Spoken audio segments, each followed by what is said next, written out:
ఖలిస్తానీ ఉగ్రవాది హర్దీప్ సింగ్ నిజ్జర్ హత్య ఘటన నేపథ్యంలో భారత్తో ఉద్రిక్తతలు కొనసాగుతున్నాయి. ఈ వేళ కెనడా మీడియాలో ఓ సంచలన కథనం ప్రచురితమైంది. అందులో భారత ప్రధాని నరేంద్ర మోడీ పేరును ప్రస్తావించి ఆ దేశం కవ్వింపు చర్యలకు పాల్పడింది. దీన్ని భారత విదేశాంగ శాఖ తీవ్రంగా ఖండించింది. అలాంటి అర్థం లేని కథనాలను కొట్టిపారేస్తున్నామని గట్టిగా చెప్పింది.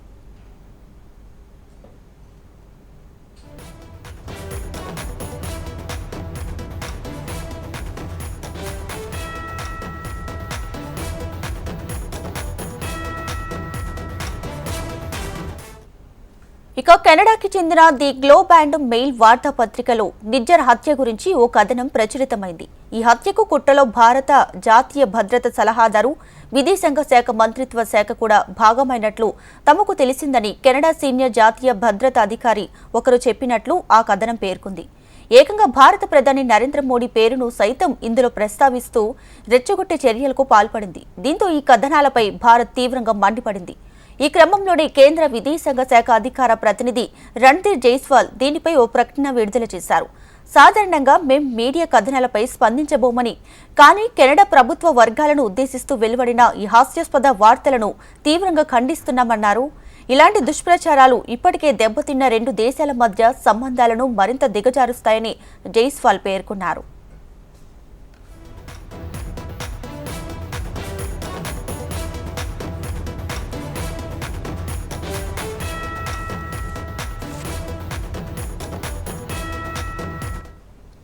ఖలిస్తానీ అనుకూలవాది నిజ్జర్ హత్య వెనుక భారత ప్రభుత్వ ఏజెంట్ల హస్తం ఉందంటూ కెనడా ప్రధాని జస్టిన్ ట్రూడో గత ఏడాది చేసిన వ్యాఖ్యలతో ఇరు దేశాల మధ్య దౌత్య సంబంధాలు భగ్గుమన్న సంగతి తెలిసిందే. ఈ క్రమంలోనే ఇటీవల నిజ్జర్ హత్య కేసు అనుమానితుల జాబితాలో భారత హైకమిషనర్ సంజయ్ కుమార్ వర్మ పేరును చేర్చడంతో ఉద్రిక్తతలు మరింత తీవ్రమయ్యాయి. ఈ పరిణామాల నేపథ్యంలో సంజయ్ వర్మ సహా ఆ దేశంలోని మన దౌత్యవేత్తలను భారత్ వెనక్కి రప్పించింది. అదే సమయంలో ఢిల్లీలోని కెనడా తాత్కాలిక హైకమిషనర్ సహా 6 దౌత్యవేత్తల్ని బహిష్కరించింది.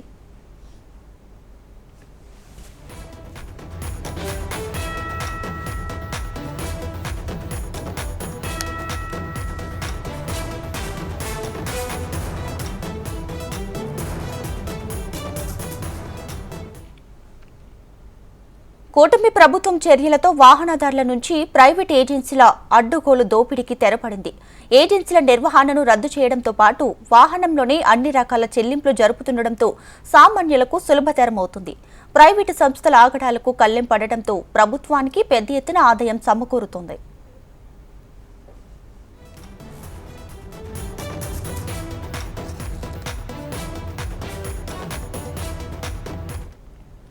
గత ప్రభుత్వం వాహనాల ఫిట్నెస్ సర్టిఫికేట్ మంజూరు బాధ్యతలను ప్రైవేటు ఏజెన్సీలకు అప్పగించింది.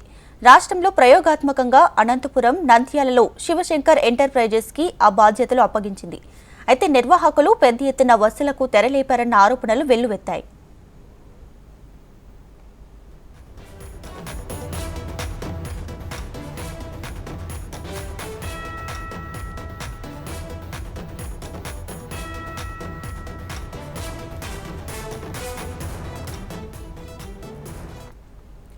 సాధారణంగా లైట్ మోటార్ వెహికల్ కి ఫిట్నెస్ సర్టిఫికేట్ కోసం ₹1000 తీసుకుంటారు. MMVH motor vehicle fitness certificate కోసం ₹1200 చెల్లించాల్సి ఉంది. ఏజెన్సీలు మాత్రం ₹2000 వరకు వసూలు చేస్తున్నారని, పదే కావాలని ఫెయిల్ చేస్తున్నారన్న విమర్శలు ఏజెన్సీపై ఉన్నాయి. ఫిట్నెస్ సర్టిఫికేట్ కోసం చాలాసార్లు వారి చుట్టూ తిరగాల్సి వస్తుందని వాహనదారులు వాపోయారు.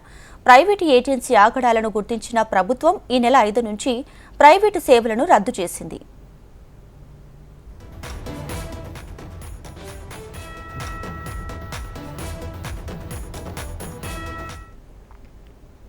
ఇక ఈ ఫిట్నెస్ ఇచ్చే బాధ్యతను రవాణా శాఖ అధికారులకు అప్పగించింది. జిల్లాకు ఒక ఫిట్నెస్ సర్టిఫికేట్ కేంద్రం ఉండగా సగటున రోజుకి 40 వాహనాలు ఫిట్నెస్ కోసం కేంద్రానికి వస్తున్నట్లు అధికారులు చెబుతూ ఉన్నారు.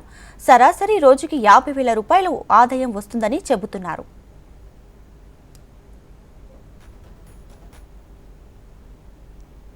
సెప్టెంబర్ 1, 2024 నుండి రాష్ట్ర ప్రభుత్వం ఈ అనంతపురం జిల్లాలో ఉన్నటువంటి అన్ని వెహికల్స్కి సంబంధించిన ఫిట్నెస్ సర్టిఫికేట్ రెన్యూల్ FC రెన్యూవల్స్ని ATS సెంటర్ ద్వారా, automatic testing centre, Shivashankar enterprises అనే ఒక ఆర్గనైజేషన్ ద్వారా కండక్ట్ చేయమని చెప్పేసి ఆదేశాలు ఇవ్వడం జరిగింది. సబ్సిక్వెంట్గా దాని అనుగుణంగా 1/9/2024 నుంచి అనంతపురం జిల్లాలో జిల్లాలో ఉన్న అన్ని ప్రాంతాల్లో ఉన్న వాహనాలు కూడాను శివశంకర్ ఎంటర్ప్రైజెస్ ద్వారా ఎఫ్సీలు ఇవ్వడం జరుగుతుంది.